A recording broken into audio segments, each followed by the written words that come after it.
Para sahabat, tentu hari ini kita tidak bisa menghindar dari perangkat digital atau digitalisasi, kecuali memang rakyat jelata banget ya yang tidak bersentuhan dengan berbagai perangkat digital, atau orang yang memang secara ideologis yang lebih menyukai pada kearifan lokal, yang anti hedonisme dan sebagainya, tentu tidak akan menggunakan perangkat digital.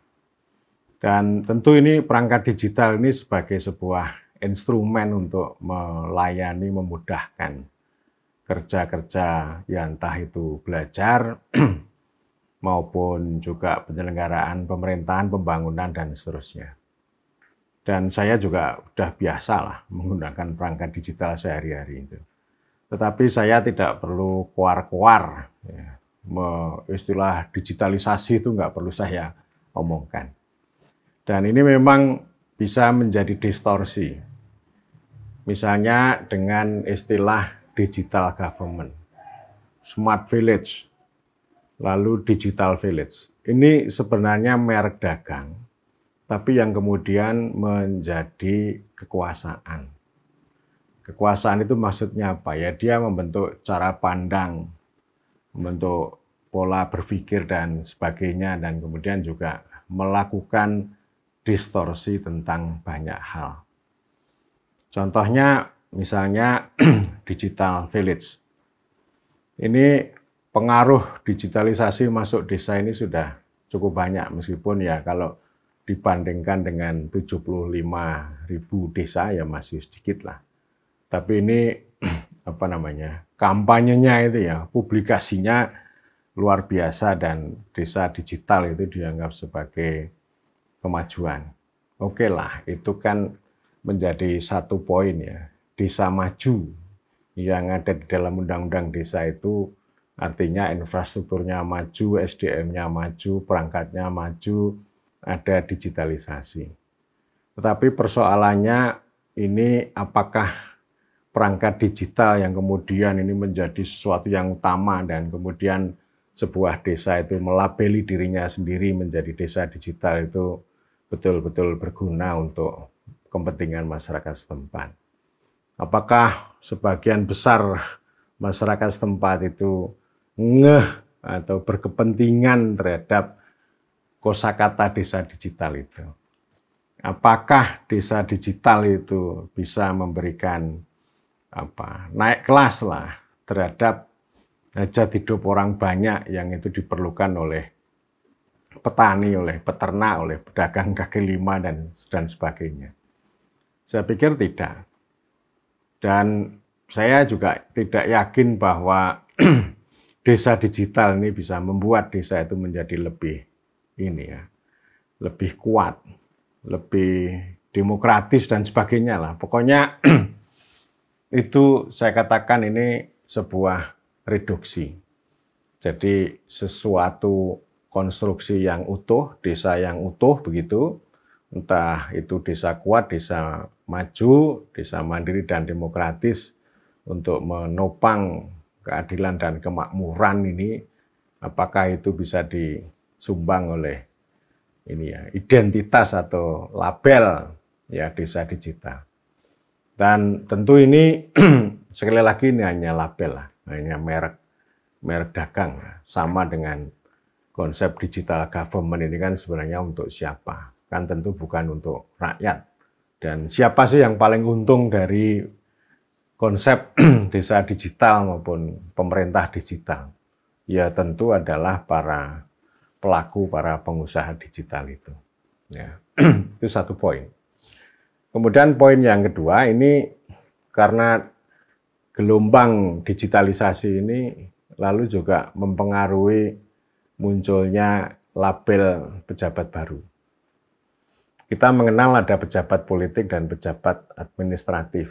Politik itu artinya ya dia dipilih oleh rakyat, kemudian juga punya otoritas untuk mengambil keputusan politik, membuat peraturan, membuat anggaran yang itu berguna untuk orang banyak. Itu namanya politik. Kalau pejabat administratif itu ya birokrasi.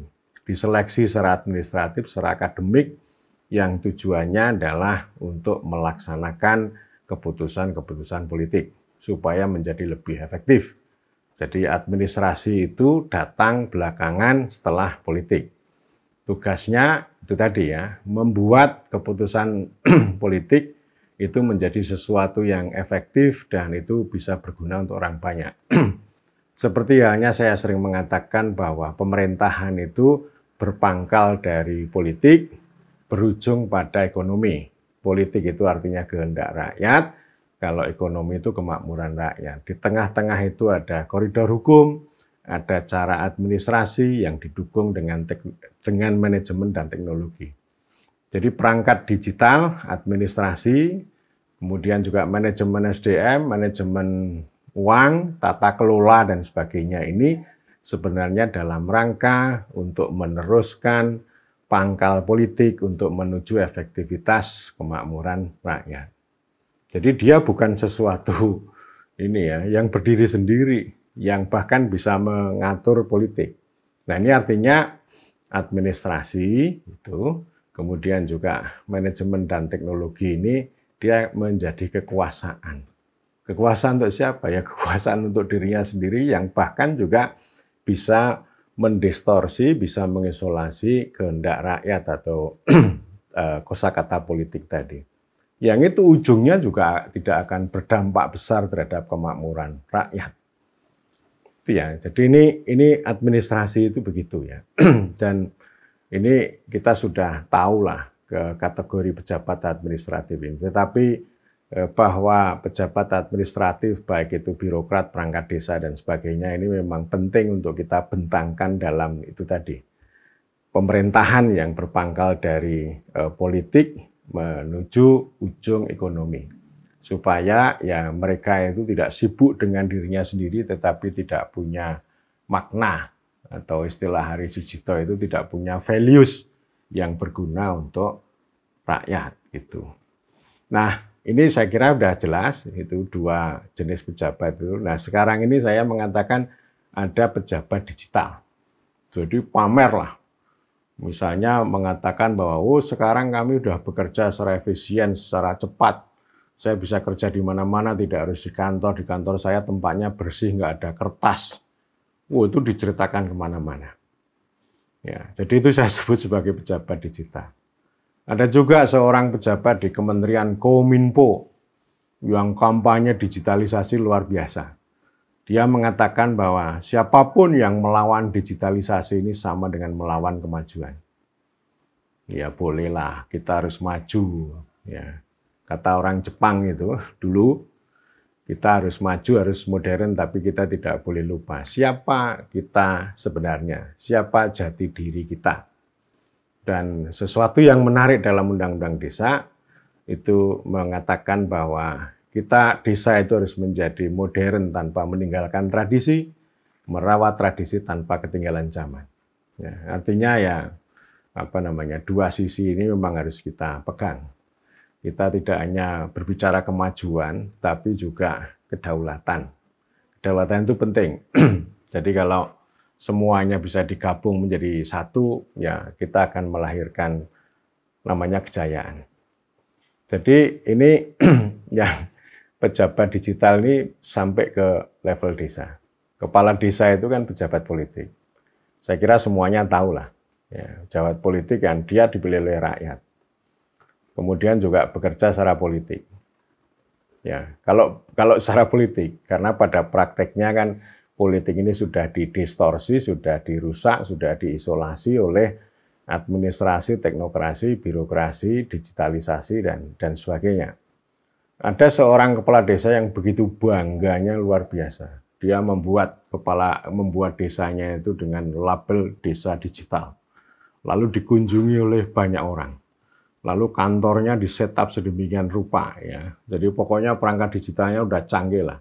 Soal presensi perangkat desa itu pakai perangkat digital. Jauh, pokoknya luar biasa lah. Dan itu dipamerkan kemana-mana. Ya. Itu saya sebut sebagai pejabat digital.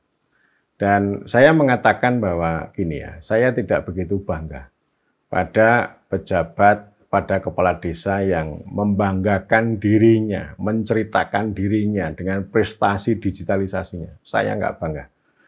Sekalipun itu kantornya canggih, perangkat digitalnya canggih, saya tidak bangga. Dengan label desa digital saya juga tidak bangga. Saya baru bangga kalau kepala desa itu punya cerita, ya, punya sebuah reputasi yang itu hidup di medan rakyat.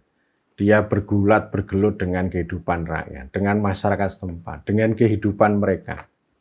Entah itu mulai dari air, pertanian, ya. Air itu sudah macam-macam lah. Pokoknya itu kan soal kepentingan masyarakat setempat dengan para petani dan sebagainya. Jadi ini kita bisa menemukan ya bagaimana denyut kehidupan itu bisa menjadi keputusan politik, bisa menjadi cerita yang itu berguna. Artinya kita ini ya harus begitulah ya, harus, maksud saya ingin mengatakan bahwa kepala desa itu bukan pejabat digital.